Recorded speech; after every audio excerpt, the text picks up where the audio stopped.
Right breaking చూస్తున్నాం. రఘురామకృష్ణంరాజుపై third degree ప్రయోగించిన కేసులో మాజీ అడిషనల్ ఎస్పీ విజయపాల్ను గుంటూరు కోర్టులో పోలీసులు హాజరుపరిచారు. ఈ నేపథ్యంలో కోర్టు వద్ద భారీగా పోలీసుల బలగాలు మోహరించాయి. విజయపాల్ను ఒంగోలు అరెస్టు చేసిన పోలీసులు గుంటూరు కోర్టుకు తరలించారు. ఈ నేపథ్యంలో ఒంగోలు పోలీస్ స్టేషన్లో విజయపాల్కు వైద్య పరీక్షలు నిర్వహించారు. విజయపాల్ ఆరోగ్యంగానే ఉన్నట్లు వైద్యుల రిపోర్టు ఇచ్చారు. ఇక అనంతరం విజయపాల్ను గుంటూరుకు తరలించారు. ఈ కేసులో A4 నిందితుడిగా మాజీ అడిషనల్ ఎస్పీ విజయపాల్ ఉన్నారు.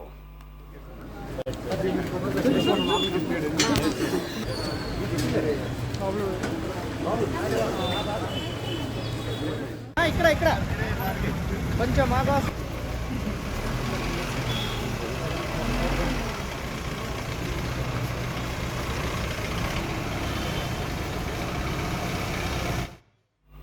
రైట్, ఇక ఇదే అంశానికి సంబంధించి మరింత సమాచారం మా ప్రతినిధి ప్రమోద్ కిరణ్ ఫోన్ ఇన్ లో అందిస్తారు.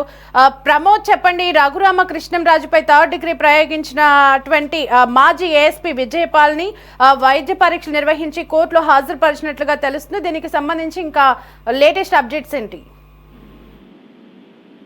దేవి, ఎవరైతే మాజీ ఎంపీ ప్రస్తుత ఏపీ శాసనసభ డిప్యూటీ స్పీకర్ రఘురామకృష్ణరాజు ఆ కస్టడీలో చిత్రహింసలు పెట్టిన కేసులో A4 నిందితుడిగా విజయపాల్ అయితే ఉన్నారు. అయితే ఇతను గతంలో ఏదైతే రఘురామకృష్ణరాజుకు సంబంధించినటువంటి కస్టడియల్ టార్చర్ కేసు విషయంలో ఆయన A4 నిందితుడిగా ఉన్నాడు. అయితే ఆ కస్టడీ సమయంలో అతన్ని కస్టడియల్ టార్చర్ చేశారని అంటూ కూడా రఘురామకృష్ణరాజు పలుసార్లు పోలీసులు ఫిర్యాదు చేసినప్పటికీ అప్పుడు ఉన్నటువంటి ప్రభుత్వంలో దాని మీద ఎలాంటి చర్యలు తీసుకోలేదు. అయితే కూటమి ప్రభుత్వం అధికారంలోకి వచ్చిన తర్వాత వెంటనే దాని మీద పోలీసులు కావచ్చు, దర్యాప్తు అధికారులు కావచ్చు వేగవంతం చేశారు. అయితే ఈ నేపథ్యంలోనే ఒంగోలు ఎవరైతే ప్రకాశం జిల్లా ఎస్పీ దామోదర్ ఉన్నారో ఆ ప్రకాశం జిల్లాకి సంబంధించిన నేతృత్వంలోనే అతన్ని విచారించారు. అయితే ఆ విచారణలో కూడా అతన్ని పలుమార్లు ఎందుకు అతన్ని రఘురామకృష్ణరాజుని కస్టడీలు టార్చర్ చేశారంటూ కూడా అతన్ని అడిగినప్పటికీ అతను నోరు విప్పని పరిస్థితులు అయితే చూస్తా ఉన్నాం. అయితే పోలీసులు ఎన్ని ప్రశ్నలు అడిగినప్పటికీ కూడా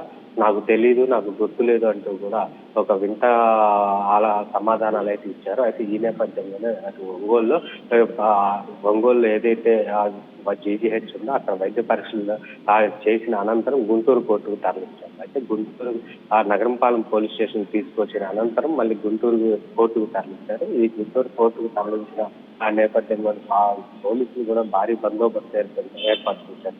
ఇటు మాజీ అడిషనల్ ఎస్పీ కావడంతో ఎక్కడా కూడా అవాంఛనీయ సంఘటనలు జరగకుండా ఇటు మీడియా వారిని కూడా దూరం పెట్టే ప్రయత్నం చేశారు. అయితే ఏదైనప్పటికీ ఇటు గుంటూరు సంబంధించిన నగరంపాలెం పోలీసులు గుంటూరు కోర్టులో ప్రవేశపెట్టారు. ఈ రిమాండ్ రిపోర్టు మొత్తం చదివి వినిపించిన తర్వాత ఆ రిమాండ్ విధిస్తారా లేదంటే బెయిల్ ఇస్తారా అన్న అంశాలు అయితే లేవనెత్తుతా ఉంది. అయితే బెయిల్ ఇచ్చే ఆలోచనలు అయితే ఇటు న్యాయస్థానాలు కూడా లేదు. ఎందుకంటే ముందస్తు బెయిల్గా హైకోర్టులో కూడా సుప్రీంకోర్టులో కూడా ఇచ్చారు. ఈ నేపథ్యంలోనే బెయిల్ పిటిషన్ కూడా కొట్టివేసిన నేపథ్యంలో గుంటూరు కోర్టులో తప్పనిసరిగా రిమాండ్ విధిస్తారని చెప్పేసి రాజకీయ విశ్లేషకులు కూడా చెప్తా ఉన్నారు. ఏదైనప్పటికీ రఘురామకృష్ణరాజు కస్టోడియల్ టార్చర్ విషయంలో కొంత వేగవంతం కూడా చేసినప్పుడు పరిస్థితి అయితే చూస్తా ఉన్నాం.